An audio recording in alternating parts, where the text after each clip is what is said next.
Et j'aimerais vous présenter la plus belle femme dans ce lieu.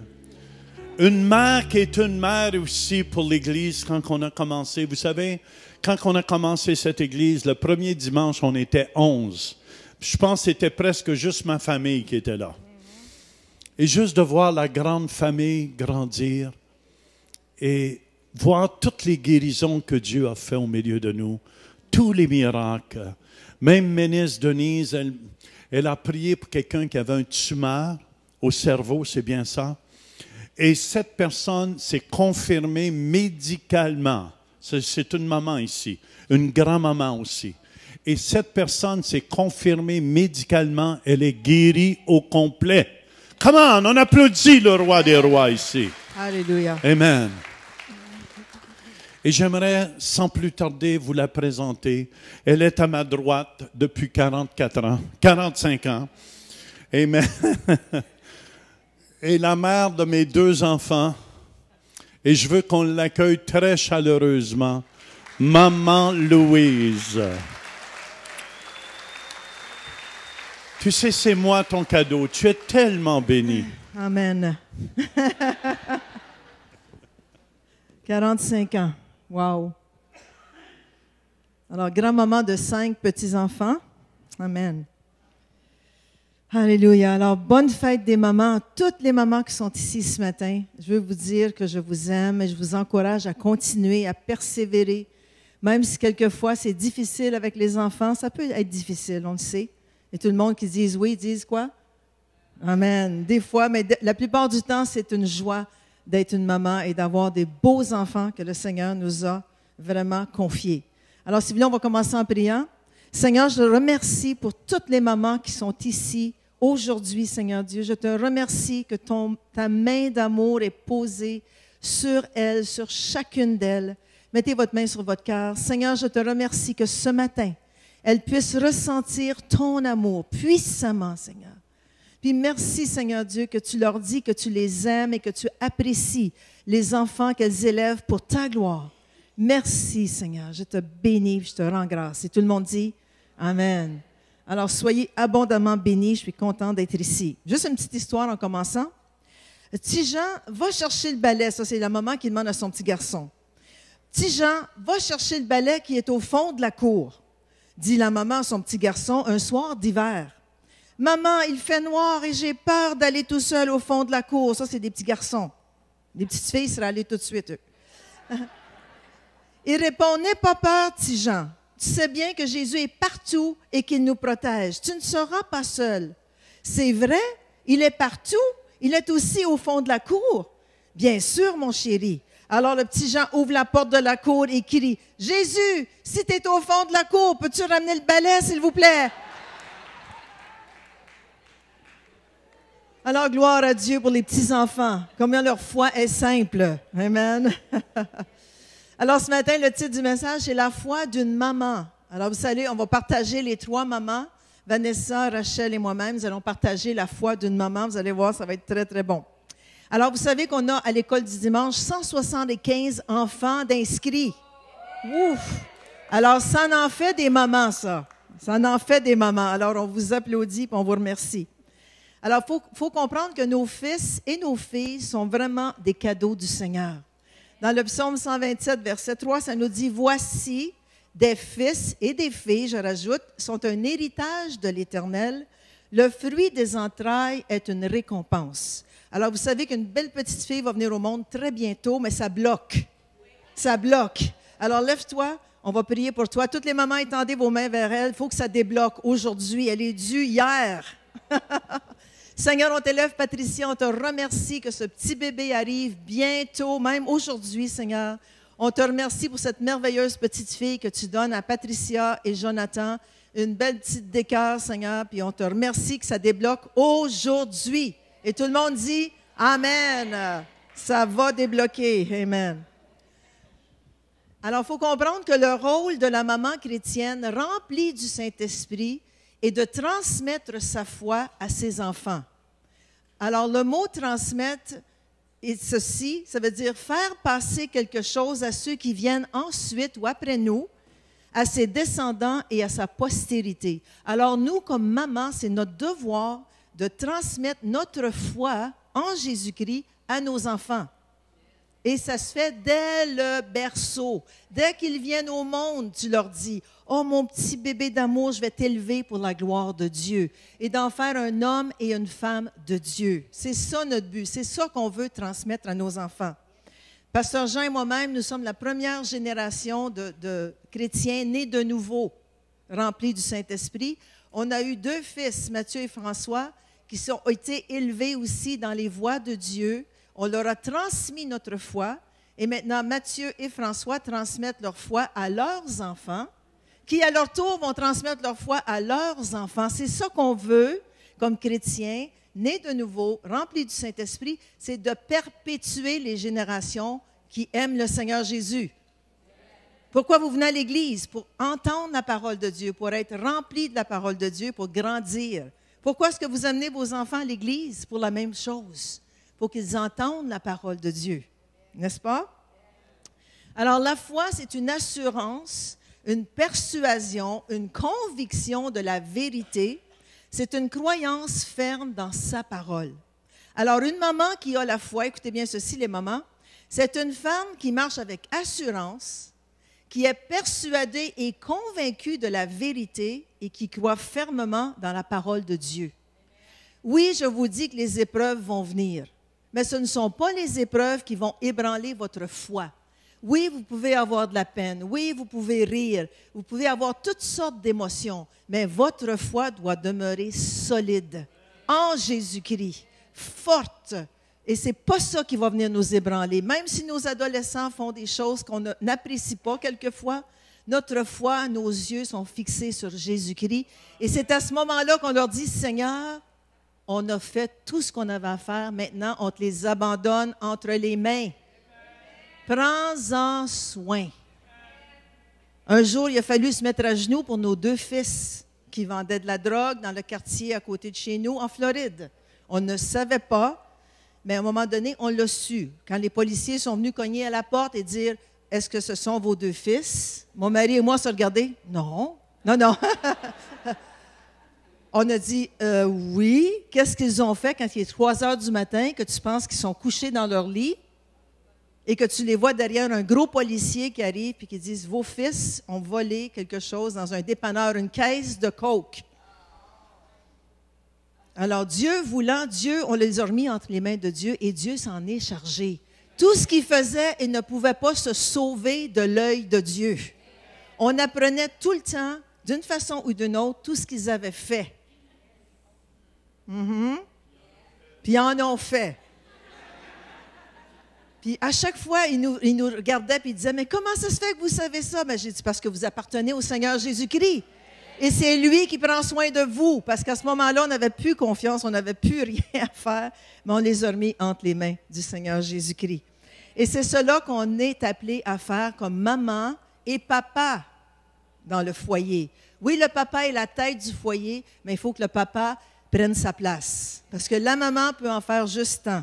Elle peut prier, elle peut intercéder, elle peut déclarer la parole de Dieu, mais en fin de chemin, à la fin de la journée, c'est le papa qui est le chef de la famille et qui doit lui aussi parler du Seigneur Jésus-Christ à ses enfants.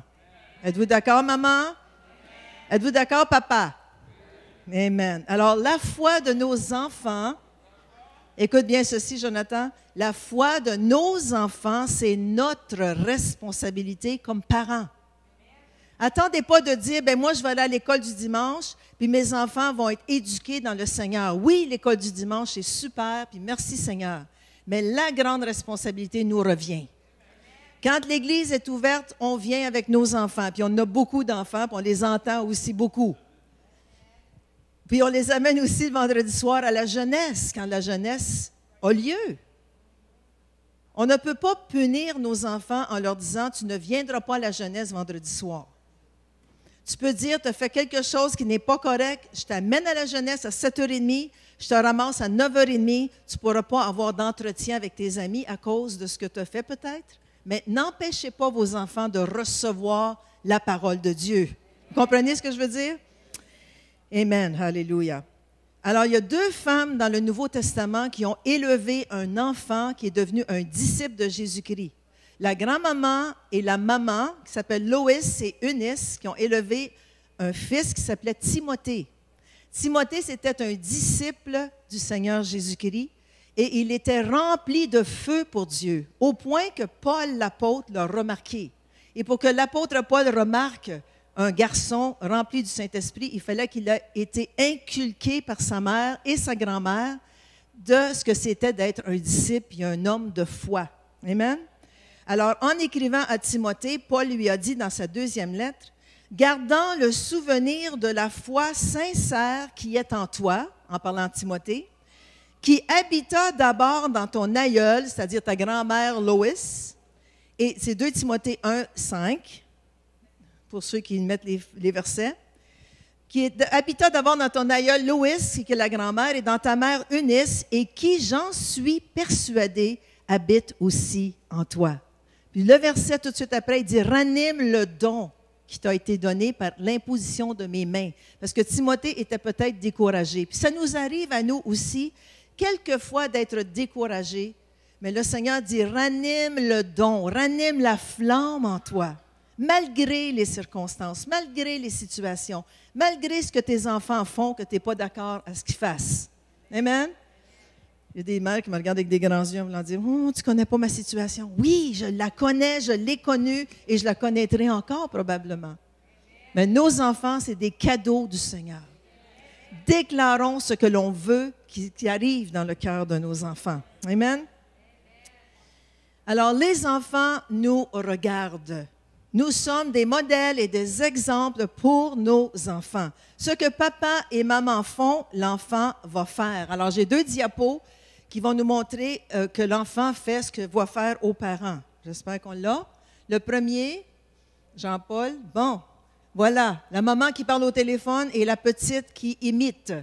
Hein? L'enfant va toujours faire ce qu'elle va faire à ses parents. L'autre? Ah, voilà, ça c'est mon fils. Ça, c'est mon fils François, qui demeure à Dallas, et son petit Max. Alors, voyez-vous, aujourd'hui, il y a une barbe, là, mon fils, mais bon. OK, la prochaine. Et voilà, les petites qui imitent leur maman. Hein? Ils doivent mettre les mêmes souliers que maman. Alors, ils doivent avoir en leur cœur cette foi que nous avons en Jésus-Christ. Amen. Alors, on peut rallumer les lumières. Si papa et maman sont fidèles, les enfants seront fidèles. Si papa et maman lisent la parole de Dieu et prient, les enfants vont lire la parole de Dieu et prier. Quand l'enfant est malade, qu'est-ce que tu fais? Est-ce que tu vas directement à l'hôpital ou si tu t'arrêtes pour prier pour l'enfant et lui imposer les mains? C'est le modèle que nous donnons aux enfants. S'ils arrivent à l'école et un petit est malade, qu'est-ce qu'ils vont faire? Ils vont prier et vont imposer les mains au malade. Je ne dis pas de ne pas aller à l'hôpital, mais je vous dis, prions premièrement et imposons les mains. Quand une décision doit être prise, papa et maman, est-ce que vous paniquez? Oh, c'est pas ce qu'on va faire devant vos enfants. Non, on est des modèles et des exemples. Nous cherchons la face de Dieu. Nous prions en famille. Nous prions ensemble pour savoir qu'est-ce que tu veux, toi, Seigneur, que l'on fasse. Je ne parle pas juste aux mamans ici. Les papas disent « Amen », je vais vous entendre. J'espère que vous écoutez. Maman, s'il n'écoute pas, pincez-le. Écoute le pasteur, là. C'est maman qui parle. Alors, Dieu nous a choisis, mesdames, pour qu'on puisse mettre au monde des garçons et des filles qui ont un plan destiné pour chacun d'eux. Et comme Rachel va vous expliquer, chaque petit être qui vient au monde a un plan et une destinée de la part de Dieu. Alors nous, notre travail, c'est de l'élever, de le cajoler, de l'aimer, de prier pour lui, de déclarer ce qu'on veut voir arriver dans sa vie. Seigneur, je déclare mon garçon en étant un homme de Dieu. Je déclare ma fille qu'elle est un homme de Dieu. Une femme de Dieu. Je voulais juste voir si mon mari écoutait. Alléluia! Merci, Seigneur. Alors, soyons des sources d'encouragement pour nos enfants. Pas toujours les reprendre quand ils font quelque chose de mauvais. Oui, quelquefois, il faut les gronder. Mais comme Vanessa va nous l'expliquer, soyons des sources d'encouragement pour ce qu'ils font de bien. Je ne le dis pas? Bon, je vais le laisser le dire. Alors ça, c'est notre héritage, c'est notre récompense, c'est petit. Amen? Beau temps, mauvais temps. Quand ils sont gentils, quand ils sont moins gentils. Quand ils sont grands et sortis de la maison, ça ne veut pas dire qu'on arrête de prier pour eux. On les laisse vivre leur vie, mais on continue à déclarer ce qu'on veut voir arriver dans leur vie. Amen? Alors, soyez bénis aujourd'hui. Je vais vous dire que le Timothée que Lois et Eunice, grand-maman et maman, ont élevé, voici ce qui est arrivé avec notre beau Timothée, qui était un homme de Dieu puissant. Il est devenu l'assistant personnel de Paul dans ses voyages missionnaires et apostoliques. Il est devenu un disciple fidèle de Christ, un évangéliste qui répandait la bonne nouvelle au début du siècle, au début de l'Église primitive. Il est devenu l'ancien et le pasteur de l'Église, la grande Église d'Éphèse en Asie mineure. Il a été emprisonné pour sa foi. Et c'est quand il était en prison, je suis certaine que Paul lui a dit « Ranime la flamme qui est en toi ». Et il est mort comme martyr pour Jésus-Christ sous l'empereur Domatien de Rome. Alors, c'était un homme incroyable de Dieu qui a été élevé par sa maman et sa grand-maman, un homme puissant de la parole. Alors, ne vous laissez jamais l'âme décourager et continuez à confesser « Moi et ma famille, nous servirons l'Éternel. » Alléluia. Soyez bénis. Merci. Vanessa.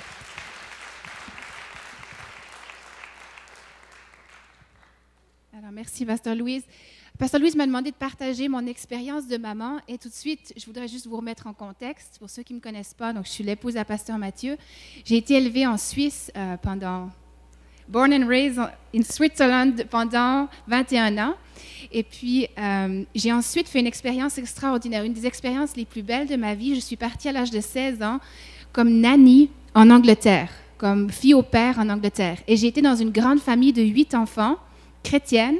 Et j'ai vraiment appris c'était quoi être une maman avec le cœur de Dieu. Parce que mes parents se sont convertis quand j'avais 12 ans, donc j'avais vécu des choses différentes avant que mes parents se convertissent. Mais là, j'ai vraiment vu une mère en action avec un bout de chou de 18 mois et la plus grande avait mon âge, j'avais 16 ans. Et ça a vraiment impacté ma vie à un tel point que lorsque moi j'ai eu des enfants, ça a continué à impacter ma vie parce que je me trouvais dans des situations, comment est-ce qu'elle aurait réagi? Puis je la voyais réagir, j'ai dit, mais comment elle a fait pour réagir comme ça si bien?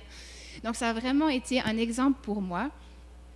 Et puis, nous allons aujourd'hui découvrir notre mission et notre identité en tant que maman vivant sa foi. Et nous découvrirons notre mission seulement après que nous connaissions notre identité de maman. Si on peut se baser sur Psaume 139, 14, qui dit « Je te célèbre car je suis une créature si merveilleuse. Tes œuvres sont admirables et mon âme le reconnaît bien. » Mais ce qui est beau dans ce verset, ce qui m'a frappé, c'est « Mon âme le reconnaît bien ». « Reconnaît » en hébreu veut dire « yada ». Dis « yada » à ton voisin.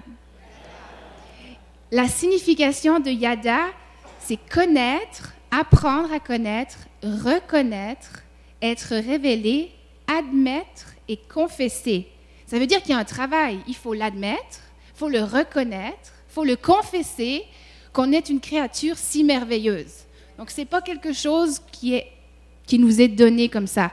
Donc, il y a tout un travail que notre âme doit reconnaître.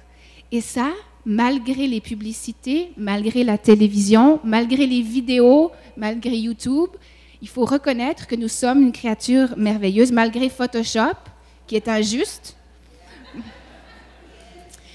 Et quand nous réalisons que Dieu a créé des milliards d'individus, mais que pourtant il donne à chacun son apparence, ses forces, sa personnalité et un potentiel incroyable. Donc plus nous apprenons à le connaître et à le laisser se révéler en nous, plus nous réaliserons à quel point il nous aime. Et donc, on va finalement réussir à croire que nous sommes merveilleuses. Vous êtes avec moi? OK.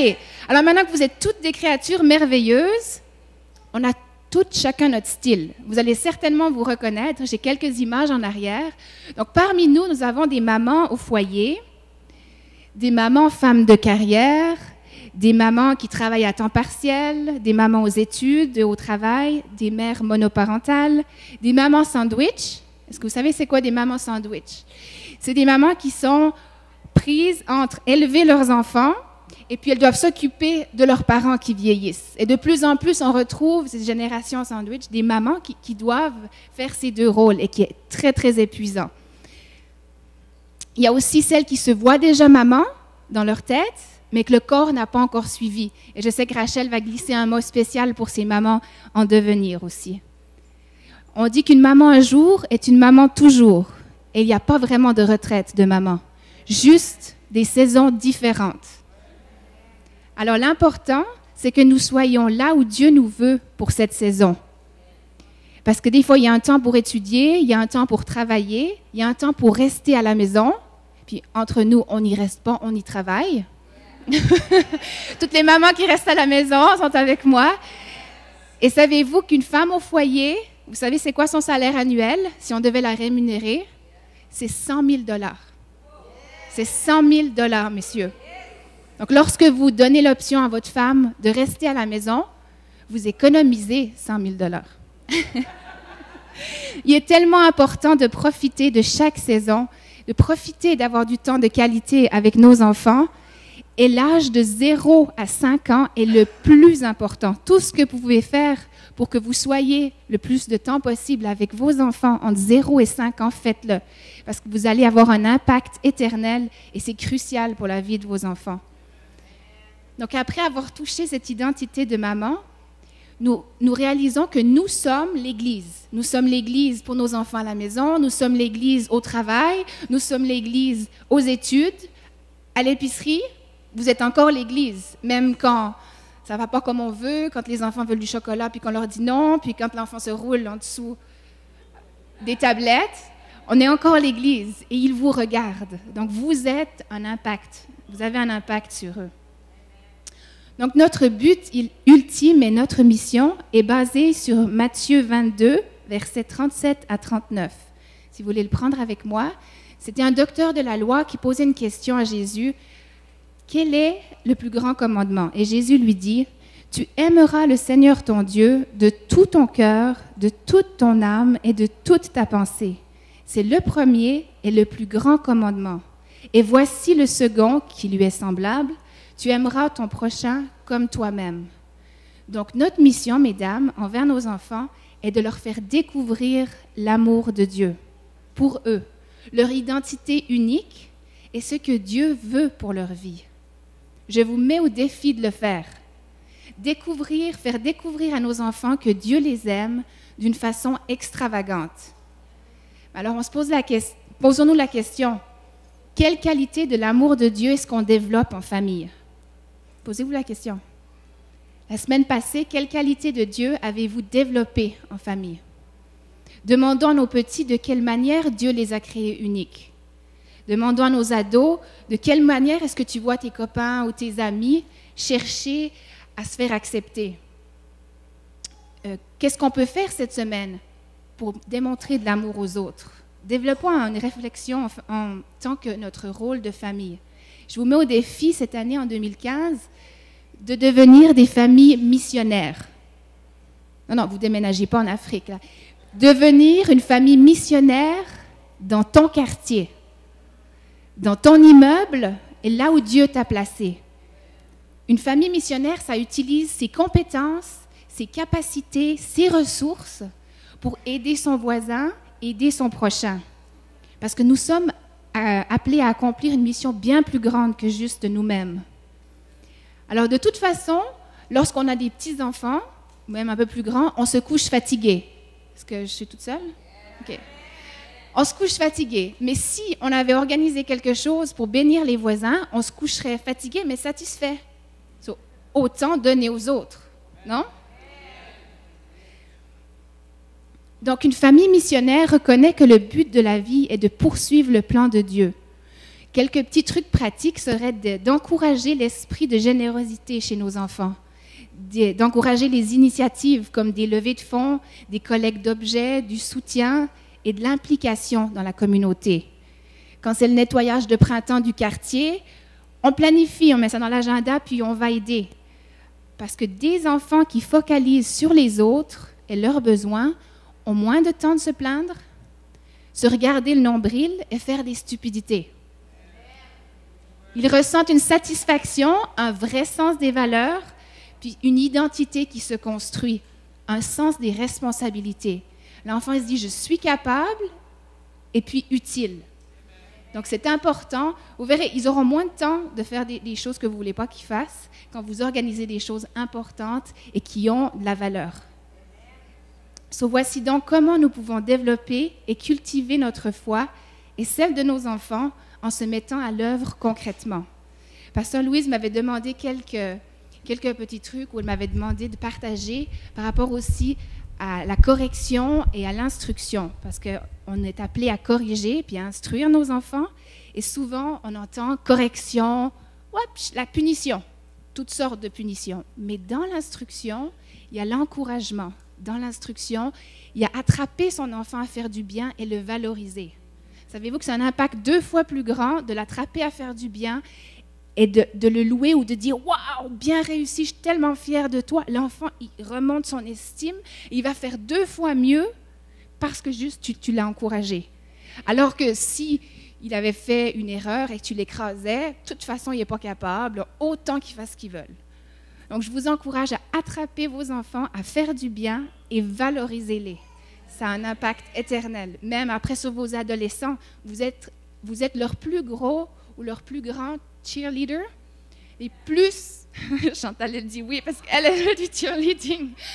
Mais c'est vrai que vous êtes les encourageurs les plus importants pour vos enfants. S'ils n'ont pas de paroles positives à la maison et d'encouragement, ils vont aller les chercher ailleurs. Vous voulez qu'ils aillent les chercher ailleurs ou qu'ils viennent les chercher vers vous, cette attention positive et ces encouragements. Soyez bénis.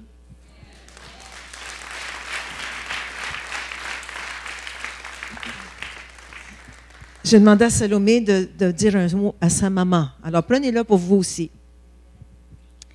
J'aime ma maman parce qu'elle est toujours là pour moi. Elle cuisine avec amour et se donne de la peine. Quand je suis malade, elle reste debout toute la nuit s'il le faut. Quand je me fais mal, elle désinfecte mes blessures et les soigne.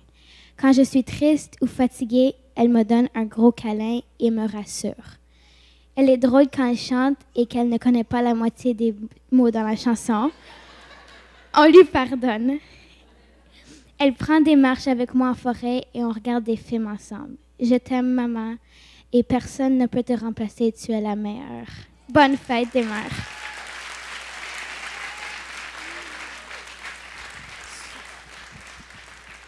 Wow, merci Seigneur, alléluia. Alors j'inviterai maintenant Rachel Naïmanan Kouti. On l'applaudit ensemble.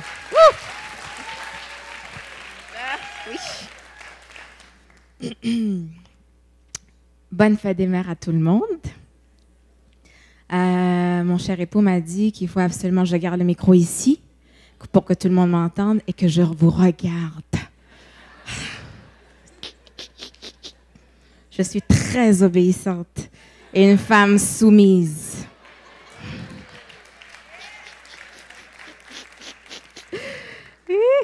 En tout cas, on est ici vraiment pour partager nos expériences, ce qu'on a passé à travers, ce qu'on passe à travers, ce que sûrement on passera à travers.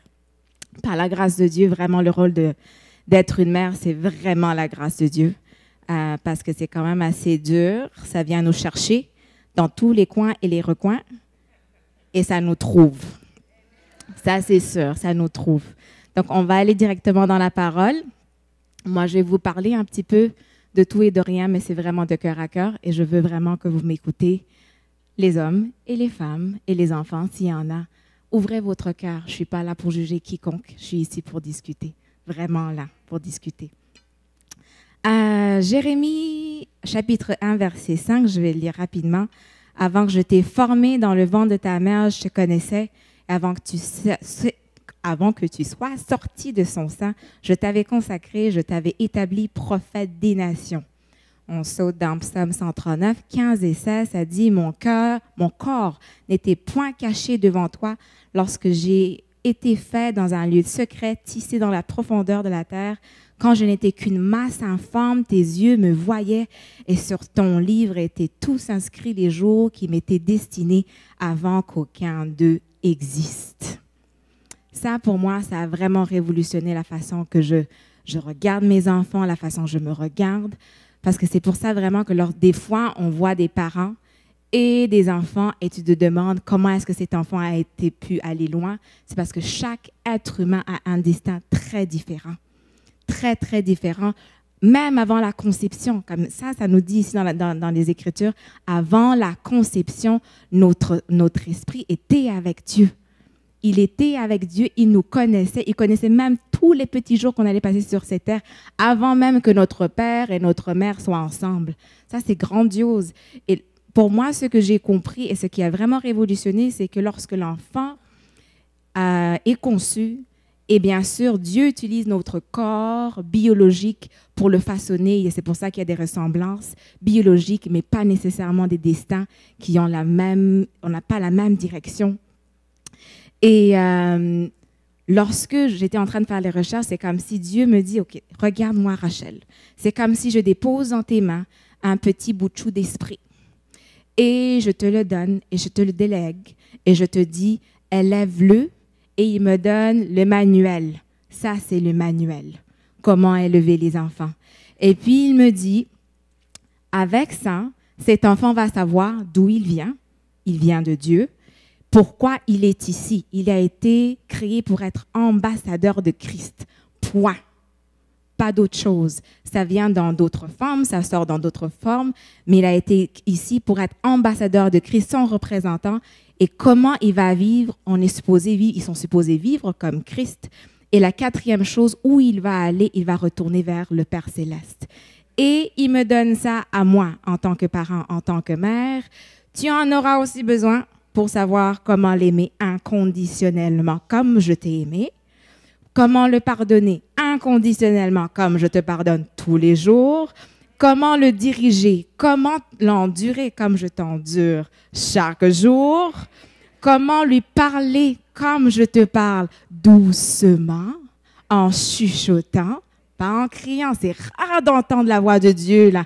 Mais il nous parle, soit dans les visions, soit dans les circonstances, soit dans la nature. Et nous aussi, on est supposé faire ça. Comment le corriger? Comment le corriger comme Christ? Je vais vous donner un exemple. C'est un fait réel. Un père et une mère, ils devaient corriger leur fils. Absolument, c'était nécessaire.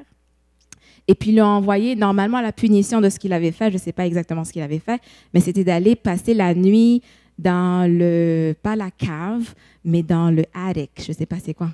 Le grenier. Il était supposé aller faire dodo dans le grenier. Dans le grenier, le lit n'était pas assez confortable. On s'entend bien, il faisait froid. Des fois, il y avait des souris. Et l'enfant a essayé vraiment, vraiment de négocier, de dire non, est-ce que je peux avoir quelque chose comme une autre punition? Les parents ont dit non, avec amour, avec fermeté. Tu savais que c'était ça la punition, alors c'est ça que tu vas avoir. L'enfant est parti avec la couverture qu'il pouvait avoir. C'est pas la grosse couverture, le matelas était vraiment fin. Alors, il va faire dodo dans le grenier, il fait froid, ça grelotte, il entend des petits bruits, des petits souris, je sais pas, des insectes. Mais à un moment donné, il a entendu un bruit. Et c'était le bruit, lorsqu'il se retourne, il avait peur, mais il a vu son père ouvrir la porte. Et son père, il est venu se coucher à côté de lui. Et puis, il lui a dit, je sais que tu dois endurer le grenier, mais je vais être avec toi pour te protéger. Il l'a mis dans ses bras, puis il a fait dodo avec lui. Et ça, c'est vraiment...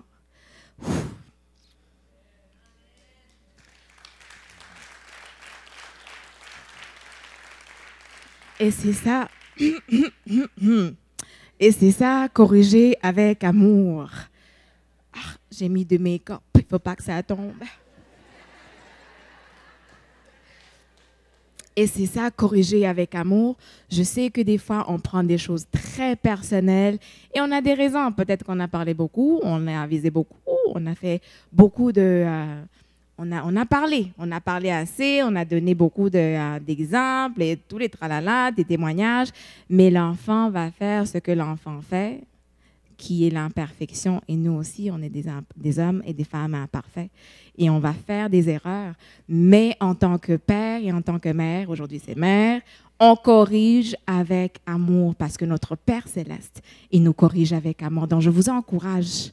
Ce n'est jamais trop tard de changer les habitudes parce que le Dieu qu'on sert, c'est un Dieu de second chances, comme vraiment les secondes chances, là. Ils nous en donnent à chaque 24 heures qu'ils nous donnent. C'est vraiment quelque chose. Bon, ceci dit, j'aimerais vraiment encourager aussi les familles monoparentales, ceux qui vont aux études, ceux qui doivent travailler, parce que j'ai aussi traversé ça. J'ai été une fille, en tout cas, il y a beaucoup de titres qu'on nous donne, mais j'étais avec Chenoa pour 6 années complètes, seule avec elle. Je vais travailler, je vais aller aux études. À un moment donné, j'étais temps plein aux études, temps plein au travail. Je ne sais pas comment j'ai fait ça, mais ça a été fait. Et je crois fermement qu'il y a une grâce très spécifique pour ces familles-là. Une grâce très spécifique que les couples qui sont ensemble n'ont pas. Donc, les femmes monoparentales, vous êtes très privilégiés. Ceux qui vont aux études et qui doivent travailler absolument, vous êtes vraiment privilégiés parce que notre Dieu nous dit qu'il est notre premier mari. Et ça, là, personne ne peut retirer ça. Le Dieu de l'univers, c'est votre premier mari. C'est un grand privilège. Mais en même temps, je sais que vous êtes fatigués. J'ai été là. Je suis toujours fatiguée avec 4 enfants. Mais c'est vraiment de maximiser le peu de temps que vous avez. Et quand je dis maximiser, soyez intentionnels, comme Vanessa l'a dit, comme Pasteur Louise l'a dit. Soyez intentionnels. Le peu de temps que vous avez, maximisez-la. Elle a dit 0 à 5 ans. Maximisez ça. Si vous pouvez rester à la maison, gloire à Dieu. Si vous ne pouvez pas, maximisez. Éliminez la télévision, l'Internet, Facebook. Lorsqu'on va sur Facebook, ça n'arrête jamais.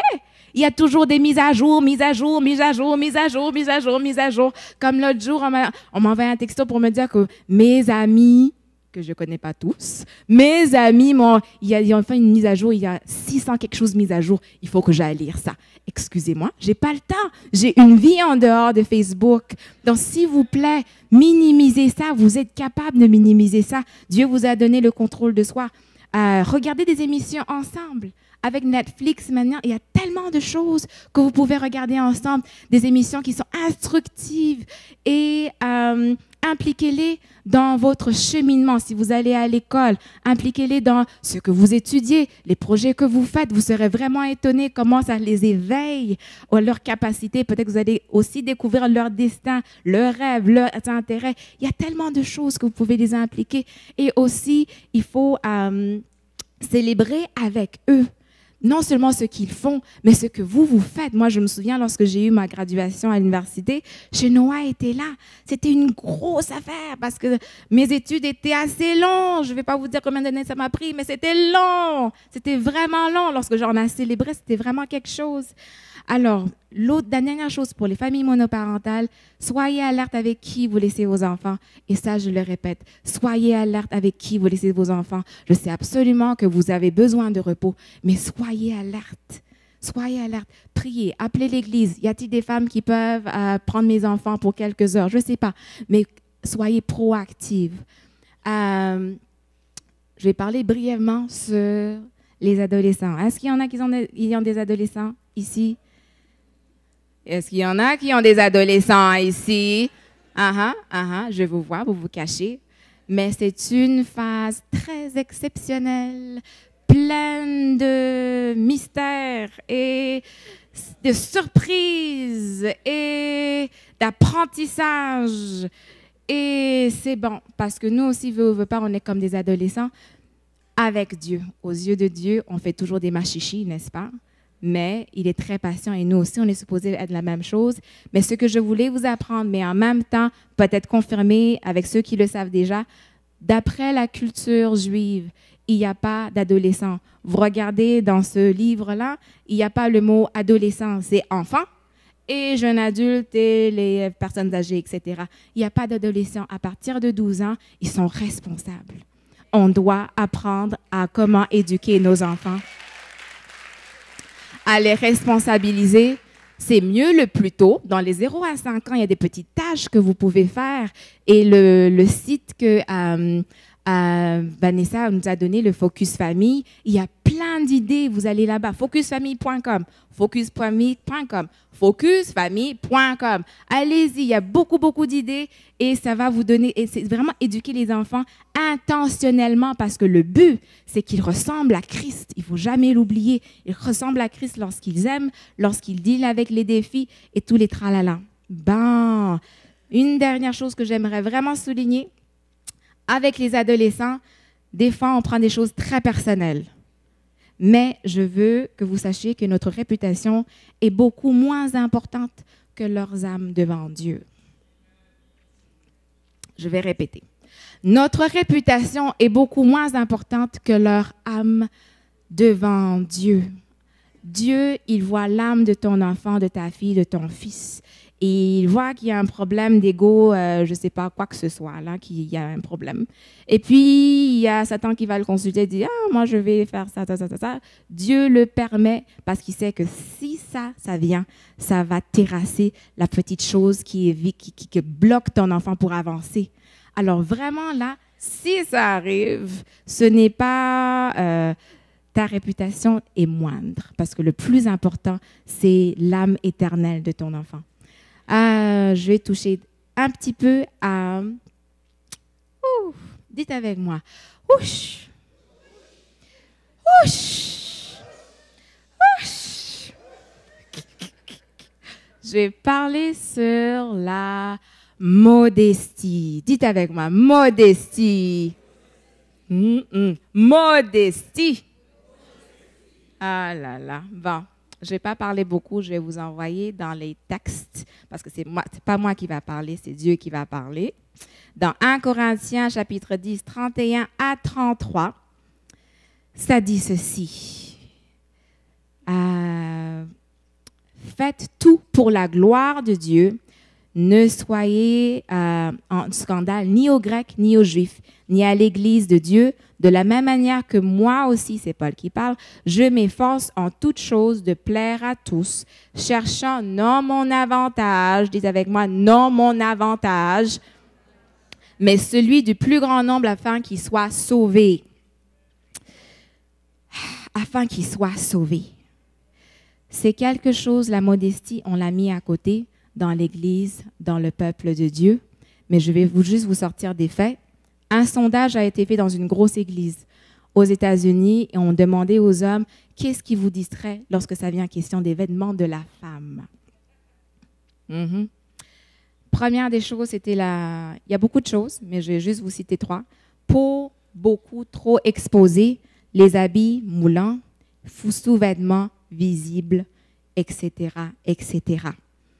Deuxième fait, il y avait une grosse conférence des hommes aux États-Unis encore, un gros stadium, des milliers de personnes, et le pasteur a osé demander, y a-t-il ici des hommes qui ont des problèmes avec la pornographie? 80% se sont levés.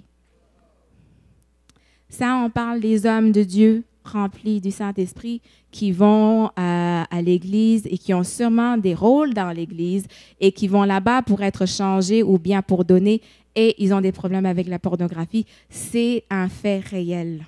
C'est un problème réel et nous, en tant que femmes, on est appelés à faire partie de la solution et non du problème. C'est difficile parce qu'on est entouré par beaucoup de choses. La culture nous bombarde de beaucoup de choses. À un moment donné, on pense que c'est normal. Mais dites avec moi, on n'est pas de ce monde. On n'est pas de ce monde. On vit dans ce monde, mais on n'est pas de ce monde. Et la chose qu'on doit réaliser, c'est qu'on est différents. On a des différents déclencheurs sexuels. Les hommes, c'est la vision. Les femmes, c'est les émotions. Et ça, parce que Dieu a créé mâle et femelle, Adam et Ève. On a des différences et c'est ancré en nous. On ne peut pas changer ça. Mais nous, en tant que femmes, on est appelés à être sensibles parce que la parole nous dit de ne pas trébucher les autres. De ne pas trébucher les autres. Alors, je ne suis pas ici pour vous dire comment vous habiller parce que je ne connais pas votre style. Mais Dieu connaît votre style et il veut que vous soyez belle. C'est un Dieu qui aime des belles choses. Des belles choses. Dans le temps, là, dans les temps des rois Salomon, les femmes passaient toute une année à se laver dans un bain pour sentir bon, pour se présenter devant le roi. Donc, ce n'est pas qu'un Dieu veut qu'on soit moche et laid, des cheveux croches et puis des couleurs qui ne fitent pas, tous les tralala. Non, mais il veut juste qu'on soit vraiment, qu'on sente bon, qu'on sente bon, mais en même temps qu'on soit honorable, même dans la mode. Même dans la mode, c'est possible. C'est difficile de trouver les habits parce que partout, c'est quelque chose. C'est presque rien maintenant qu'on porte. Je ne sais pas si vous avez remarqué ça, mais c'est presque rien du tout. Mais notre Dieu nous appelle à être la lumière du monde. Lorsque les gens vous regardent, ils doivent voir la différence. Ils doivent se demander pourquoi elle s'habillait comme ça. Et pourtant, elle est cute. Et pourtant, elle est belle. Et pourtant, elle est présentable. Et puis, c'est l'opportunité pour dire, je suis la fille du roi. Est-ce que vous voulez devenir la fille du roi? Mais tout ça, ça commence tôt. Ça commence pas à l'adolescence. Les mamans, ça commence pas à l'adolescence parce que l'adolescent va se dire, pourquoi tu changes maintenant? Il faut commencer très tôt. Et en même temps, c'est jamais en retard. Je vais vous montrer quelque chose. Ce petit livret, c'est en anglais. Ça s'appelle Secret Keepers. Mais en français, ça serait La gardienne du secret. Et c'est un livre très pratique pour des personnes comme moi qui n'ont jamais été exposées à la modestie ou quoi que ce soit. C'est très pratique. On va faire un tout petit exercice. OK? Les femmes et les hommes aussi, vous pouvez nous accompagner. On va prendre notre main et on va prendre notre pouce. On va mettre ça sur, je ne sais pas comment on appelle ça, l'os ici, entre les deux os, comme l'os ici. Il y en a qui doivent vraiment appuyer pour arriver à l'os. Mais c'est là, c'est quelque part là, c'est là. Et on va fermer les mains comme ça et on pose sur la poitrine. On pose sur la poitrine, les mains ensemble. Et si, comme l'os ici, là, l'os ici, si ça pose ici, s'il y a de la peau qui est toujours visible en dessous de la paume des mains, ça veut dire que vous risquez d'exposer quelque chose que vous n'aimeriez pas exposer. Est-ce que ça veut dire que vous allez exposer ça? Non, pas nécessairement, mais c'est juste des trucs, des petits trucs. Et ce petit livre est plein de ça pour savoir, est-ce que c'est assez collé? Est-ce que c'est assez court? Est-ce que c'est assez ceci? Mais c'est des habits, il y a même des photos, des habits qui sont cute, qu'on peut trouver dans n'importe quel magasin. Et ça, c'est vraiment quelque chose. Donc, je vous encourage, si vous pouvez prendre ça, allez dans christianbook.com. Christianbook.com, il y a tellement de livres à chercher cela. Je pense qu'il y a une version aussi française. On va chercher ça pour vous et venez me demander. C'est très important. L'autre clé, demandez à vos maris, à vos garçons, à quiconque de sexe opposé parce que nous, on n'est pas très, très sensible à ces choses-là. Honnêtement, on n'est pas du tout sensible. Je pense que pour nous, c'est vraiment comme l'ignorance. On veut être cute. C'est tout. On va être mignonne, on va être mignon, c'est tout. Mais les hommes, c'est autre chose et on doit être très sensible. Demandez à vos hommes, demandez à vos frères, demandez à votre fils. Est-ce que je suis présentable? Est-ce que quelqu'un, lorsqu'il me voit, est-ce que je suis honorable? Est-ce qu'ils vont voir comme moi que je suis l'ambassadrice de Christ? Soyez honnêtes, marchez dans l'honnêteté. Amen. Un petit dernier point sur cela, c'est une petite phrase que j'essaie de toujours si vous oubliez quoi que ce soit de ce que j'ai dit sur la modestie, gardez cette phrase dans votre tête. Ce n'est jamais ce que je porte qui est important, mais c'est toujours ce que j'expose. Ce n'est jamais ce que je porte qui est important, mais c'est toujours ce que j'expose. Lorsque vous allez dans votre garde-robe, c'est pas ça que je porte, mais qu'est-ce que je vais exposer? Gardez ça en tête, ça va vraiment vous aider. Et mon but vraiment, c'est d'initier un dialogue avec votre Dieu, un dialogue avec le Saint-Esprit qui habite déjà en nous, mais que des fois, ce côté-là, on l'a vraiment mis à côté. On pense qu'on est capable parce que les images qu'on voit, c'est acceptable, mais ça ne l'est pas. Un dernier point, c'est ceux des mères qui ont une mission unique. On va lire vite dans Marc 3, versets 31 à 35. C'est lorsque je vais vous donner un contexte. Jésus, il est quelque part, très occupé. On vient lui dire, ta mère et tes frères te cherchent. Et puis le regard, il dit, c'est qui ma mère? C'est qui mes frères? Et puis il regarde encore et dit, ma mère, mon frère et mes sœurs, c'est ceux qui font la volonté de Dieu. Alors pour ces femmes-là, c'est des femmes que je vais lire quelque chose pour elles et vous allez comprendre. Elles ne sont pas reconnues comme des mères biologiques, ni adoptives. C'est fort probable que personne ne les appelle maman. La plupart du temps, ces femmes préfèrent ne pas venir à l'église le jour de la fête des mères car elles ne se sentent pas incluses. Et pourtant, ces femmes se donnent corps et âme à chaque fois qu'elles gardent nos enfants. Elles jouent, nourrissent et dirigent nos enfants durant notre absence. Elles allègent notre vie en partageant volontairement le fardeau maternel. Pour nous, elles sont devenues une extension de nous-mêmes. Et aux yeux de Dieu, ce sont des mères autant que nous. Et je sais que chacun de nous, on connaît une femme qui rentre dans cette catégorie-là. Je sais, je le sais, je le sais, je le sais. Et je veux qu'aujourd'hui, oui, vous allez dire joyeuse fête aux mamans qui ont des enfants déjà, mais profitez-en vraiment là, de se rappeler de ces mamans et de leur dire, même s'il y en a qui veulent rien savoir des fleurs, mais de trouver leur sac et de mettre de la fleur dedans pour qu'ils puissent accepter ça. Parce que c'est très, très important. C'est une richesse, une bibliothèque et elle nous donne ça à chaque jour et volontairement, sans prix. Leur service coûte des yeux de la tête. Mais en tout cas, joyeuse fête des mères à tout le monde. Amen.